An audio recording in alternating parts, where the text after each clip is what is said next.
The person in your life who says, "I don't care what people think," the loudest is the one scanning every face in the room. You've met them. Maybe you are them. That phrase feels like armor, but by the end of this, you'll see exactly what it's protecting. Here's what your nervous system does before you even finish walking through a door. A 2015 study published in Biological Psychology measured brain responses in people with high rejection sensitivity. The differences showed up within 1/10 of a second, 100 milliseconds. Your eyes land on a face, and before your conscious mind forms a single thought, your brain has already filed a threat report. It scanned the expression, classified it, and sent a signal to your pain circuits. The people in that study who were most sensitive to rejection responded 111 milliseconds faster than average to every social cue. They scanned neutral faces with the same intensity as hostile ones. Everything got flagged. So when you say, "I don't care," you're narrating over a system that already cared, already measured, already flinched. The announcement arrives after the scan. The story comes second. Duke psychologist Mark Leary spent years developing what he called sociometer theory. His argument, self-esteem isn't really about how you feel about yourself. It's a gauge, a meter running in the background, tracking how accepted or rejected you are by the people around you. 5 separate studies confirmed it. When people were excluded from group activities, their self-esteem dropped in real time. And here's the asymmetry that stings. Rejection lowered self-esteem far more than acceptance raised it. Your brain weighs a single cold shoulder heavier than 10 compliments. The meter is always running. You can't turn it off with a sentence, but knowing the meter exists only gets you halfway. The deeper question is why it hurts the way it does. Naomi Eisenberger's lab at UCLA built a simple virtual ball tossing game called Cyberball. Participants played with what they thought were 2 other people. Midway through, the other players stopped throwing the ball to them, just left them out. While this happened, fMRI machines recorded their brain activity. The dorsal anterior cingulate cortex lit up. The anterior insula lit up. These are the same regions that activate when you touch a hot stove or stub your toe. Social exclusion and physical pain share neural real estate. A follow-up study pushed this further. Romantic rejection activated the secondary somatosensory cortex, a region tied to the sensory dimension of pain. Your brain processes a breakup and a broken bone through overlapping circuits. And in one of the stranger findings in modern psychology, researchers gave participants acetaminophen, regular Tylenol, before the Cyberball game. It reduced their hurt feelings. A painkiller designed for headaches dulled the sting of being left out. You can't think your way past that kind of wiring, and you definitely can't slogan your way past it. This is where the evolutionary math comes in. Anthropologist Robin Dunbar proposed that the human neocortex grew as large as it did primarily to manage social complexity. Group size is the strongest predictor of neocortex size across primate species.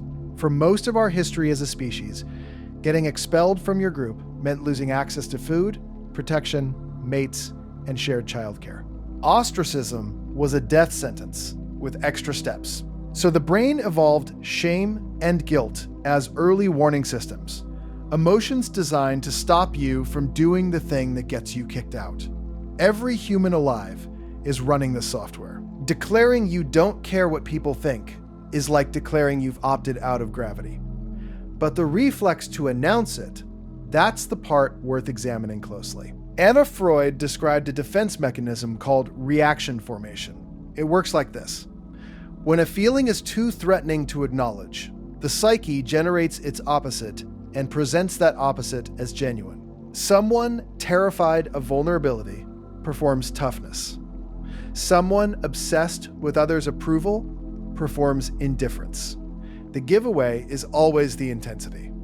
Genuine indifference is quiet. It doesn't need a stage. The person who truly doesn't track social perception tends to miss cues, stumble in conversations, come across as oblivious. Psychologist Mark Snyder's research on self-monitoring found that low self-monitors, people who genuinely regulate less based on social feedback, are less socially agile. They're not walking around making declarations of freedom. They just aren't paying attention. The person making the declaration is paying extraordinary attention. They detected the judgment, felt the pain response in their anterior cingulate cortex, and then constructed a narrative to manage it. The I don't care identity becomes a cognitive solution to a problem the conscious mind doesn't want to name. Tasha Urich's research on self-awareness found that 95% of people believe they're self-aware. The actual number is closer to 10 to 15%. And here's the twist that matters. She identified two distinct types: internal self-awareness, knowing your own values and patterns; external self-awareness, knowing how others see you. These two don't naturally correlate. You can journal for a decade and still be blind to how you land in a room. Worse, excessive introspection without external feedback can actually decrease accuracy. You build a cleaner, more polished story about yourself. The story gets more convincing the longer you tell it. But convincing and true aren't the same thing. The person who's done the work and arrived at "I don't care what people think" may be sitting inside the most well-furnished blind spot of all. Marcus Aurelius caught this 2,000 years ago. "We all love ourselves more than other people," he wrote, "but care more about their opinion than our own." The Stoic answer was never a bumper sticker. It was daily practice, distinguishing what you control from what you don't, then doing the unglamorous work of redirecting attention. Over and over. For years. The Stoics never claimed they stopped feeling the pull of social judgment. They trained themselves to respond differently to it. That gap between performing indifference and practicing discernment is everything. Think about the last time you said those words, or thought them. What had just happened? Somebody's expression shifted when you spoke. A comment landed wrong. You felt something tighten in your chest, and the narration kicked in almost instantly. Whatever, I don't care. But you'd already cared. The scan had already run, the pain circuits had already fired. The phrase was a bandage applied to a wound you pretended didn't exist. The way forward isn't louder indifference. It's honesty about the surveillance system you're running. The one that predates language, predates culture, predates every story you've told yourself about who you are. Your brain was built to track social standing. That tracking kept your ancestors alive. The pain you feel when someone's eyes go cold is the same pain you'd feel from a physical blow.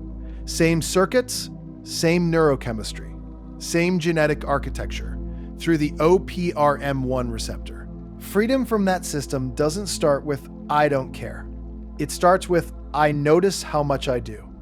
That single admission costs more courage than any performance of toughness. And it's the only foundation that holds weight. Because the person who can say, "I care, and I'm choosing how to respond," has something the performer never will: an honest read on their own instrument panel.